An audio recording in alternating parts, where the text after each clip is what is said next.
सगळ्यांची मागणी काही पर्टिक्युलर ठरलेली आहे का? काही जागा कुठल्या याच्यावर जागा वाटप? जागा वाटपाच्या निश्चितीपेक्षा प्रत्येक जागेवर आम्ही महायुती म्हणून लढणार आहोत. शिवसेना भाजप युती म्हणून लढणार आहोत. शिवसेना भाजप RPI अमरावतीमध्ये स्वाभिमान पार्टी हे सगळे असे आम्ही एकत्र लढणार आहोत. त्याच्यामुळं उमेदवारांच्या याद्या जाहीर झाल्यानंतर आपल्या लक्षात येईल की शिवसेनेला किती जागा मिळालेल्या आहेत, भाजपाला किती जागा मिळालेल्या आहेत आणि आमच्या मित्रपक्षाला किती जागा मिळाल्या आहेत. राष्ट्रवादीबाबत काही निर्णय झालेला का? राष्ट्रवादी काँग्रेस पार्टी देखील आमच्या समवेत आहे. साहेब, नागपूरचं जर नागपूरचं उदाहरण घेतलं तर सन्मानजनक जागा म्हणजे एकूण किती जागा असं तुम्हाला वाटतं आणि याद्या साधारणपर्यंत कधी जाईल? आम्ही आमचा प्रस्ताव जो बावनकुळे साहेबांकडे दिला त्याला आम्हाला सकारात्मक प्रतिसाद मिळालेला आहे. उमेदवार ज्यावेळी यादी सकट जाहीर होतील त्यावेळी नागपूरला देखील किती जागा आपल्याला मिळालेल्या आहेत हे आपल्याला कळतील. राष्ट्रवादीबाबत आपण बोललात, पण राष्ट्रवादी म्हणजे कुठे कुठे राष्ट्रवादी सोबत राहणार आहे? चारीपैकी काही ठिकाणी राष्ट्रवादी काँग्रेस पार्टीबरोबर चर्चा झालेली आहे, ती सकारात्मक झाली. ज्या ठिकाणी राहिली ती या 2 दिवसात होईल. कोणत्या ठिकाणी राष्ट्रवादी सोबत नेमकं चित्र? 4 पैकी 2 ठिकाणी. कोणते? 4 पैकी 2. 4 पैकी 2. 2 आकडी संख्या असेल, 1 आकडी संख्या आहे, एवढंच सांगू. कशाबद्दल?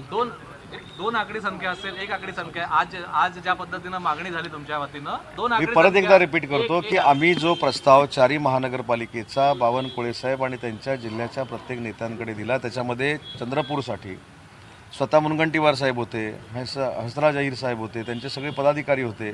सकारात्मक प्रतिसाद दिलेला आहे. अकोल्याला देखील सकारात्मक प्रतिसाद दिलेला आहे. स्वतः सावरकर साहेब होते.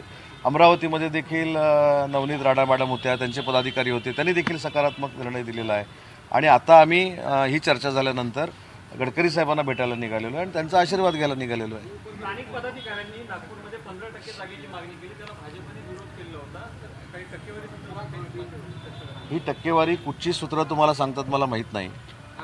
मी एवढं नाही, आमचे पदाधिकारी हे पक्षाशी चर्चा केल्यानंतरच खरं तर बोलले पाहिजे. तुमच्याशी त्यांनी काय चर्चा केली मला माहीत नाही. या विदर्भाची जबाबदारी पूर्ण संजय राठोड साहेब आणि आशिष जयस्वाल साहेबांबरोबर मंत्री म्हणून आहे. त्याच्यामध्ये तुमाणे साहेब आहेत, आमचे नरेंद्र बोंडेकर साहेब आहेत. ही सगळी ज्येष्ठ मंडळी तुमच्याशी ज्यावेळी बोलतील त्यावेळेस ते तुम्ही खरं माना. सावंत साहेब, गेल्यावेळी ज्यावेळी दोन्ही सेना एकत्र होत्या त्यावेळी तुमचे 2 नगरसेवक होते, आता तर वेगवेगळे झाल्या. त्यामुळे तुम्हाला जागा वाटप करताना एका आकड्यावर थांबवण्याचा भाजपचा प्रयत्न राहील. पुन्हा एकदा सांगतो की नागपूर महानगरपालिकेची युतीची यादी ज्यावेळी जाहीर होईल त्यावेळी आम्हाला किती सन्मानपूर्वक जागा मिळालेल्या आहेत हे तुमच्या लक्षात येईल. धन्यवाद.